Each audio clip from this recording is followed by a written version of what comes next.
Inilabas na ng China ang mga unang detalye ng isang ambisyosong plano para bumuo ng isang underwater facilities para sa pananaliksik sa ilalim ng karagatan ng South China Sea, isang pasilidad na maaaring tirhan umano ng mga Chinese scientists. At sa ibang balita, nag-deploy ang China ng 32 sasakyang panghimpapawid kahapon sa palibot ng Taiwan bilang bahagi ng joint combat drills na kaagad namang kinundina ng Taiwan, kung kaya't ang militar ng Taiwan ay tumugon sa pamamagitan ng pagpapadala ng mga puwersang pandagat at panghimpapawid na handa umanong tumugon ng naaangkop kapag nagkamali ang China. Inilabas na ng China ang mga unang detalye ng isang ambisyosong plano para bumuo ng isang pasilidad para sa pananaliksik sa ilalim ng dagat na may potensyal na baguhin ang maritime exploration na matatagpuan mahigit 6,000 feet sa ilalim ng South China Sea. Gaya ng iniulat ng South China Morning noong linggo na ang pasilidad ay inaasahang makukumpleto sa 2030 na may kakayahang tumanggap ng mga scientists na titira sa Deep Sea Space Station ng hanggang sa isang buwan. Ang pangunahing focus ng nasabing pasilidad ay ang pag-aaral sa cold steppe ecosystem sa lugar. Ang mga ito ay mga natatanging kapaligiran na dati nang napag-alaman na puno umano ng iba't ibang mga isda, pati na rin ang malawak na deposito ng methane hydrates para sa potensyal na mapagkukuhanan ng enerhiya. Sa pakikipag-usap ng mga reporter mula sa South China Morning, isang news website na nakabase sa Hong Kong, ang mga researchers mula sa South China Sea Institute of Oceanology ng Chinese Academy and Science ay nagsiwalat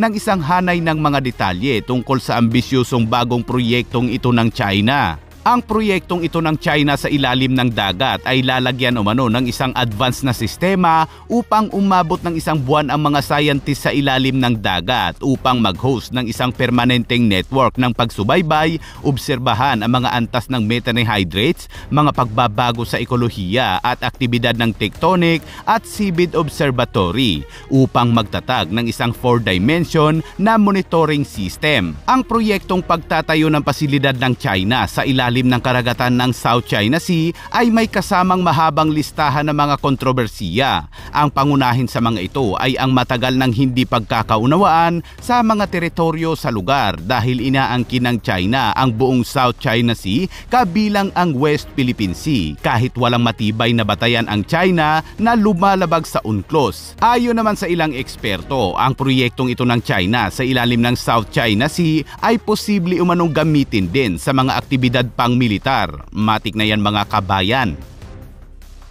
At sa ibang balita naman mga kabayan, nag-deploy ang China ng 32 sasakyang panghimpapawid kahapon sa palibot ng Taiwan bilang bahagi ng isang joint combat drills kasabay ang anunsyo na magsasagawa din ng live fire exercises sa isang lugar na humigit kumulang 40 nautical miles o 74 kilometers lamang mula sa timog ng isla. Ang Defense Ministry naman ng Taiwan ay kaagad namang kinundina ang nasabing pagsasanay ng China bilang mapanganib, kaya't ang militar ng Taiwan ay tumugon sa pamamagitan ng pagpapadala ng mga puwersang pangdagat, panghimpapawid at panglupa upang alerto at handa umanong tumugon ng naaangkop. Kita mula sa barkong pangdigma ng Taiwan na Panchao kung saan sinabayan nito ang dalawang barko ng People's Liberation Army Navy na si Mingshan Type 071 at Qiandao Hu Type 903.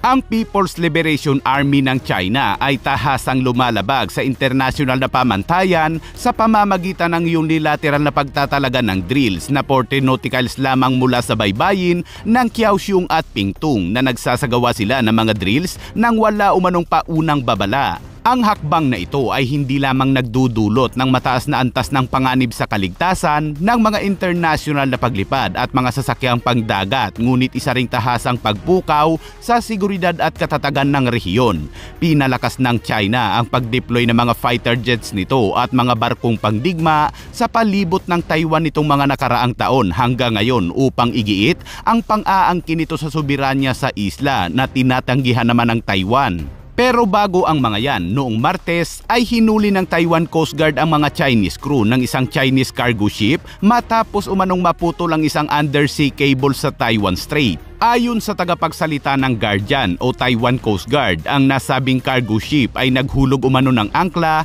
malapit sa undersea cable at halos kalahating oras lamang ay iniulat na ng Chunghua Telecom na naputol ang kanilang internet habang ang barko ay gumagalaw na paalis sa lugar. Kaya tinawagan ng Taiwan Coast Guard ang barko ng China, ngunit hindi ito tumugon sa mga radio challenge, kaya't dito na hinarang ng Taiwan Coast Guard at hinuli ang 8 Chinese na sakay nito.